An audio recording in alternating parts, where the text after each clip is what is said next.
Hey guys, Paula here. So this is a 24 volt max Cobalt battery.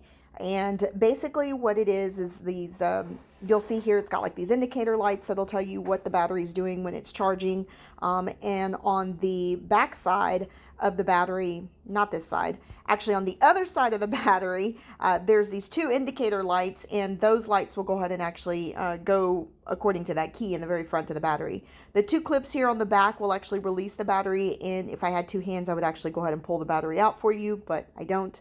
Now, this is a 24 volt max battery, so that means it's going to provide more power than that standard 24 volt battery that you've got, but it will work on any equipment that is 24 volts. Overall, we're pleased with the 24 volt max. I'm glad that we actually chose the max over the regular 24 volt when we were replacing ours.